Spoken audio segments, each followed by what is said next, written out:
নমস্কার। দীর্ঘদিন আমার অনুপস্থিতির কারণে আমার শ্রোতা বন্ধুরা অসংখ্যবার আমাকে লিখে জানিয়েছেন তাঁদের অভিযোগ। আমি অতিশয় লজ্জিত ও দুঃখিত আপনাদের সকলের কাছে। কোভিড মহামারীর সময়ে ঘরে আটকে থেকে কালক্ষেপ করার পরিবর্তে বাংলা সাহিত্যের মণিমুক্তাগুলি আমার শ্রোতাদের পাঠ করে শোনাবার জন্য শুরু করেছিলাম এই চ্যানেলটি। আপনাদের অকুণ্ঠ ভালোবাসায় স্নেহসিক্ত ও পরিপুষ্ট হয়ে সেটি যে এইভাবে আমাকে ধন্য করবে তা আমি কখনো ভাবিনি। আমি আমার সমস্ত শ্রোতা বন্ধুদের কাছে এই কারণে অশেষ ঋণে ঋণী। দৈনন্দিন কর্মব্যস্ততার ফলে সময় করে উঠতে না পারার কারণে কিছুদিন যাবৎ গল্প বলার কথক ঠাকুরের অনুষ্ঠানগুলি আপনারা শুনতে পারেননি।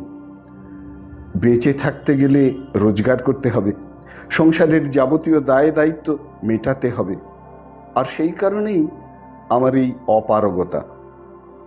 আমার একটি ছোট ভ্রমণ সংস্থা রয়েছে। আজ দীর্ঘদিন ভারতবর্ষের নানা প্রান্তে ভ্রমণ করানোই আমার কাজ। সেই কারণেই যাত্রী সহ বারবার বেরিয়ে পড়তে হয় আমায়।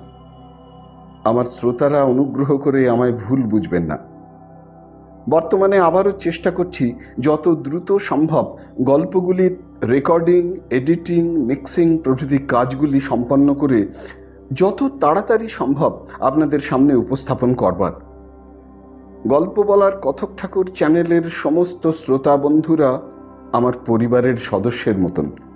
আশা করি আপনাদের সহযোগিতা এবং ভালোবাসা আমাকে আগের মতনই ঘিরে থাকবে। সকলে ভালো থাকবেন, পাশে থাকবেন, এই আশা রইল। আজ অনেক দিন পর ফিরে এলাম আমাদের প্রাণের লেখক বিভূতিভূষণ বন্দ্যোপাধ্যায় রচিত একটি ছোট গল্প নিয়ে। সাহিত্যের মণিমাণিক্যগুলি অনুষ্ঠানে গল্প বলার কথক ঠাকুর অডিও বুক ইউটিউব চ্যানেলে আজ শোনাব বিভূতিভূষণ বন্দ্যোপাধ্যায় রচিত ছোট গল্প আর্টিস্ট।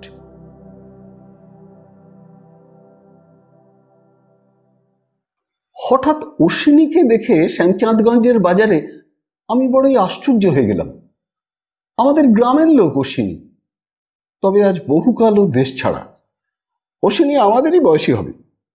ওর বাবা অভয় দাস ভিক্ষে করে সংসার চালাতো। আমাদের গ্রামে তাকে বলতো অবাই দাস। অবাই দাস খঞ্জনি বাজিয়ে হরিনাম করে পাড়ায় পাড়ায় ভিক্ষে করতো, এ আমি নিজে দেখেছি।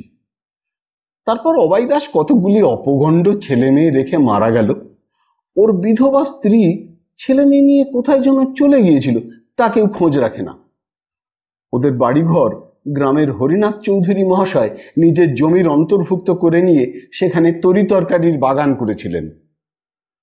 অবাই দাসের স্ত্রী যখন এই গ্রাম ছেড়ে চলে যায় তখন অশ্বিনীর বয়স হবে 8 বছর। আমার সঙ্গে ওর বড় ভাব ছিল। অশ্বিনী সকালে এসে আমাদের বাড়ির ডোবাতে কঞ্চির ছিপ ফেলে বসতো বর্ষার দিনে। আমরা জিজ্ঞেস করলে বলতো উল্কো মাছ ধরছে, কিন্তু সবাই জানি ও ডোবাটায় মাছের চিহ্নও নেই। আর অশ্বিনীর ছিপেও আর না আছে সত্যিকারের সুতো, না আছে সত্যিকারের বড়শি। তারপর 16-17 বছর চলে গিয়েছে। অশ্বিনীকে ভুলে গিয়েছিলাম। ইতিমধ্যে আমার বাবা মারা গিয়েছিলেন। আমরা 2 ভাই পয়সা ওড়াতে লাগলাম আর জমি জমা বিক্রি করে ফুর্তি করতে লাগলাম। সেও আজ 7 বছর আগেকার কথা হবে। যে সময়ের কথা বলছি তখন বাবা 3টি গোলা শূন্য করে ফেলেছি। অর্ধেক ব্রহ্মোত্তর সম্পত্তি মৌরুষি দিয়েছি বা বিক্রি করেছি। মায়ের গয়নাগাটি প্রায় সব বন্ধক পড়েছে। সুতরাং আমাদের ফুর্তির সমুদ্রে কিছু ভাটা পড়ে এসেছে। শ্যামচাঁদগঞ্জে গিয়েছিলাম ফুর্তির সন্ধানে। খুব জাঁকের বারোয়ারি হয় শ্যামচাঁদগঞ্জে। অনেক রকম ফুর্তির সন্ধান এখানে পাওয়া যাবে, শুধু এই আশাতেই গিয়েছিলাম সেখানে। আমি একাই গিয়েছিলাম, দাদা আসেনি, কলাই বুনবার জন্য বাড়িতেই আছে। হঠাৎ অশ্বিনীকে এতদিন পরে দেখে ভারী অবাক হয়ে গেলাম। অশ্বিনী আমাকে বললে, চিনতে পারেন বাবু? হুঁ, তুই তো অশ্বিনী, অবাই দাসের ছেলে। হ্যাঁ, ঠিক চিনেছেন। এখানে কি মনে করে? যাত্রা শুনতে। যাত্রা শুনবেন? কিসে এলেন? তুই আপনি আজ্ঞে করে কথা বলছিস কেন রে অশ্বিনী? ভুলে গেলি নাকি আমাকে? না বাবু, এতকাল পরে দেখা। এখন আপনারা বড় হয়ে গিয়েছেন, এখন কি আর ছেলেবেলার মতো কথাবার্তা আপনার সঙ্গে শোভা পায়? এখন আর সেটা ভালো দেখায় না। তা কি করছেন আজকাল? বাড়িতেই থাকি। তা আপনাদের ভাবনা কি? জমিদার মানুষ, কাকা বেঁচে আছেন? না, বাবা আজ 8-9 বছর মারা গিয়েছেন। আমাকে দাঁড় করিয়ে অশ্বিনী কোথায় চলে গেল। অল্পক্ষণ পরে এসে বললে, চলে আসুন আমার সঙ্গে। ও কি, মদ? ভালো জিনিস, আসুন। আমি বিস্ময়ের সুরে বললাম, হ্যাঁ রে, সে কি? তুই অভয় দাস বুষ্টুমের ছেলে, তোর বাবা হরি নাম না করে জল খেত না, আর তুই মদ খাস? আমাদের কথা বাদ দে, আমরা তো উচ্ছন্নে গিয়েছি। অশ্বিনী হেসে বললে, চলুন বাবু। এখন ওসব খাবো না, আসরে ভিড় হয়ে গেলে জায়গা পাবো না বসবার। এখানে আমাকে চেনে কি, কেউ খাতির করবে না। বসবার জন্য কোনো ভাবনা নেই বাবু, সে ভার আমার ওপর রইল। না, তুমি আমাকে মাফ করো, আমি এই বিদেশ বিভুঁইয়ে এসে মদ টাদ খাবো না।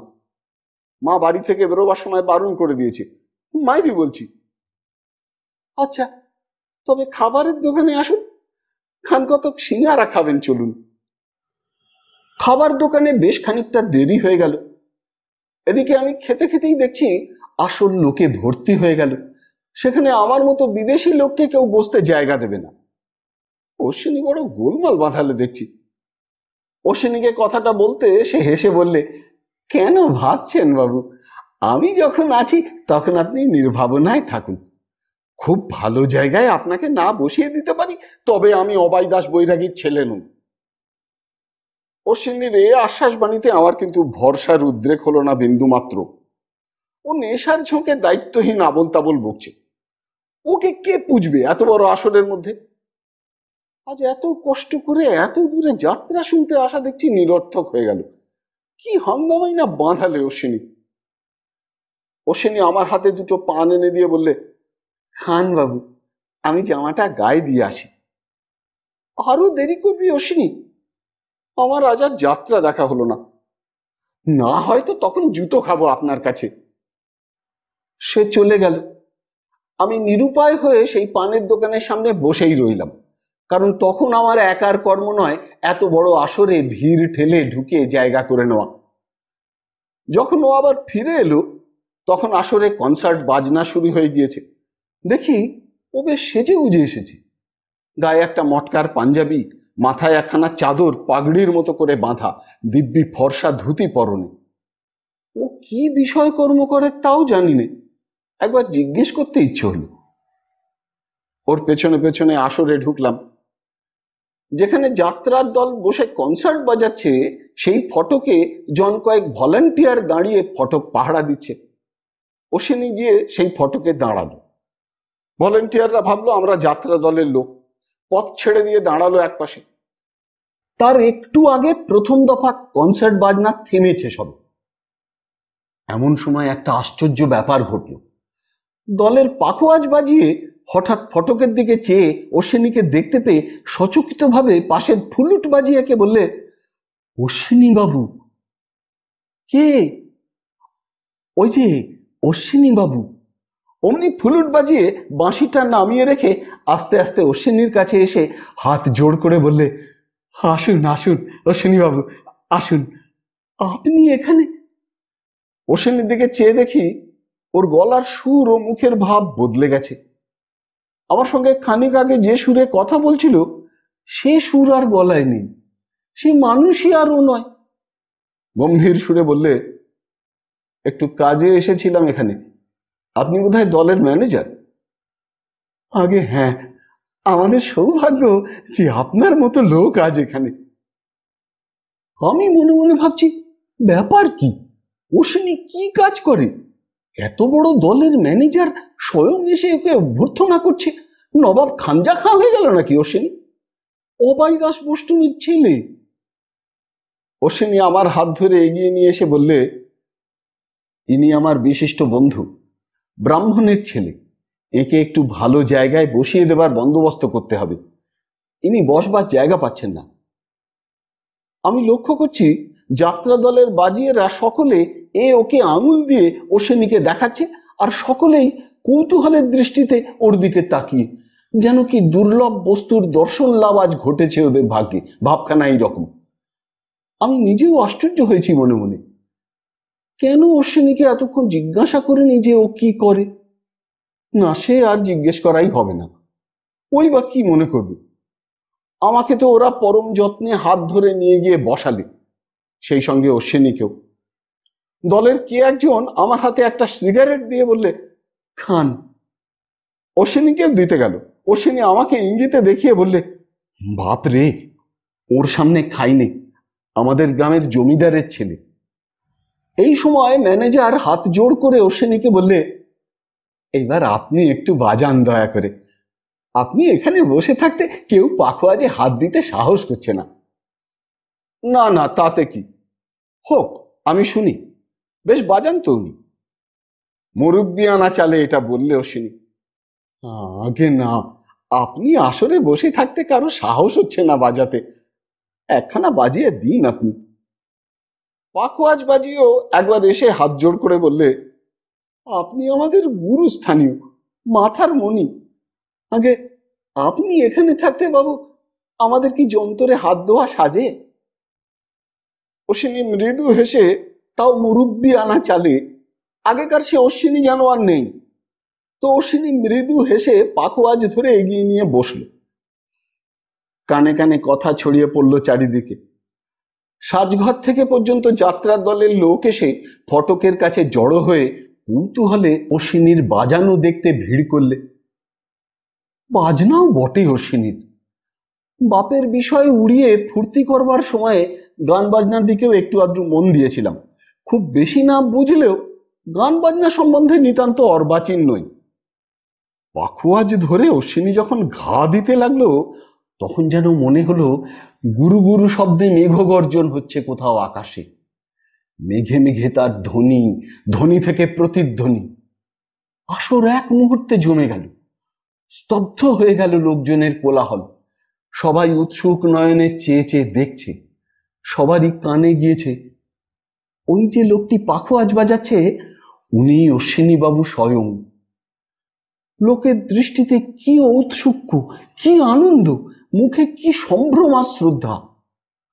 আমি শিল্পী নই, কিন্তু ওস্তাদ শিল্পীর প্রতি এই মৌন শ্রদ্ধা আমার অন্তর স্পর্শ করলে।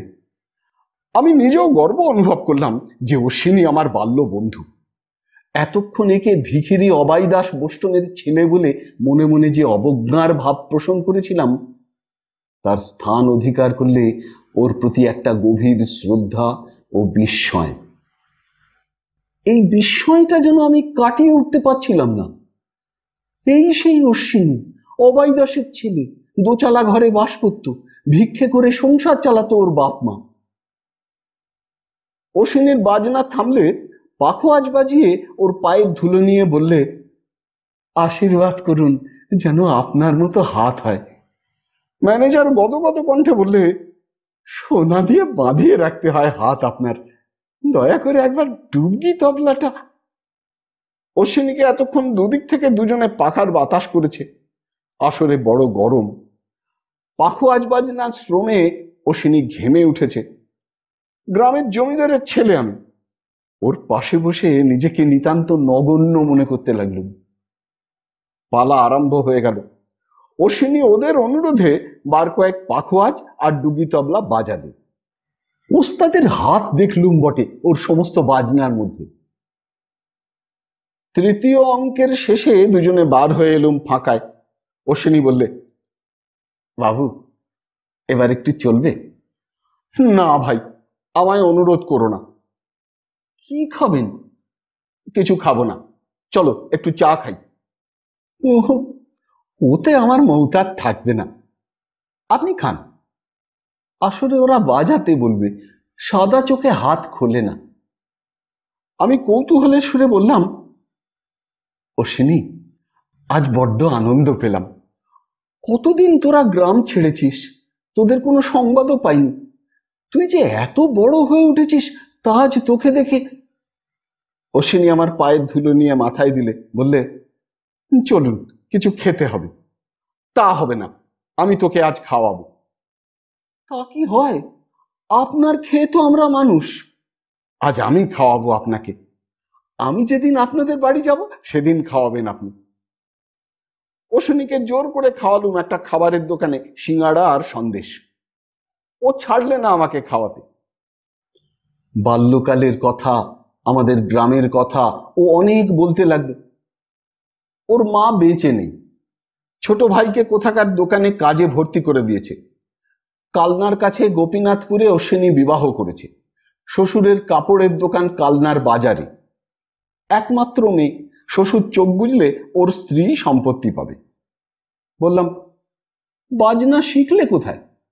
ও হেসে বললে, ঝোঁক ছিল ওদিকে, ওস্তাদের দয়ায় আর আপনাদের আশীর্বাদে।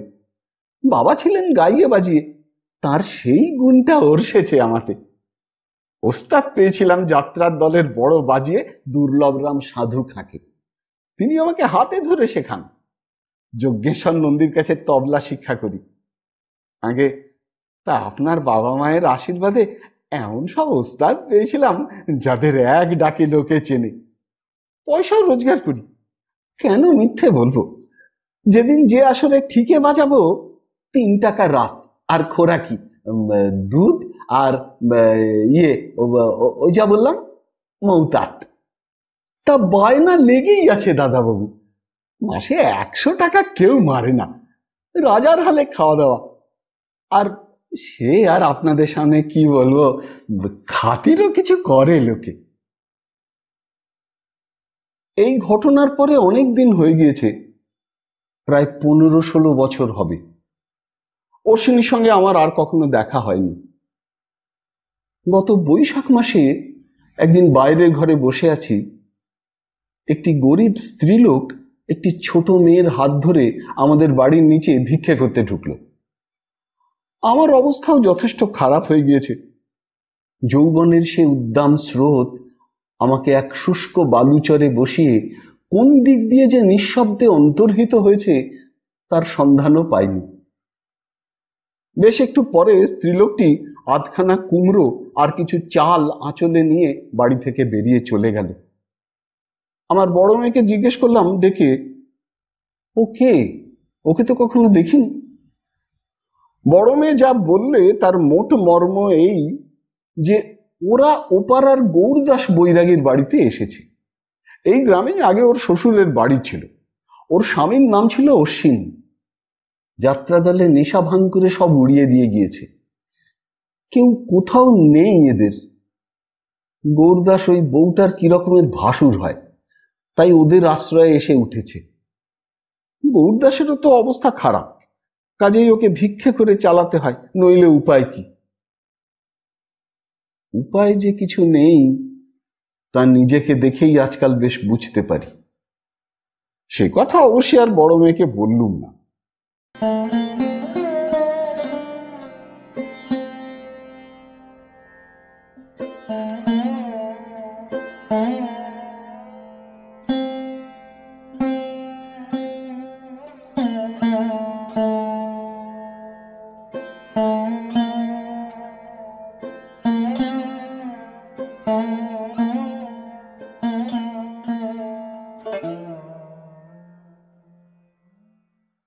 শুনলেন আমাদের প্রাণের লেখক বিভূতিভূষণ বন্দ্যোপাধ্যায় রচিত ছোট গল্প আর্টিস্ট। যদি এই অনুষ্ঠানটি আপনার ভালো লেগে থাকে তবে অবশ্যই একটি লাইক দিয়ে আমায় উৎসাহিত করবেন।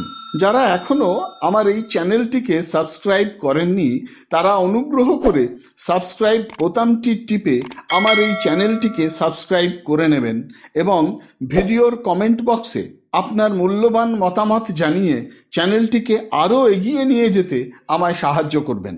ভালো থাকুন, পাশে থাকুন, সুস্থ থাকুন আর শুনতে থাকুন সাহিত্যের মণিমাণিক্যগুলি অনুষ্ঠানটি। নমস্কার।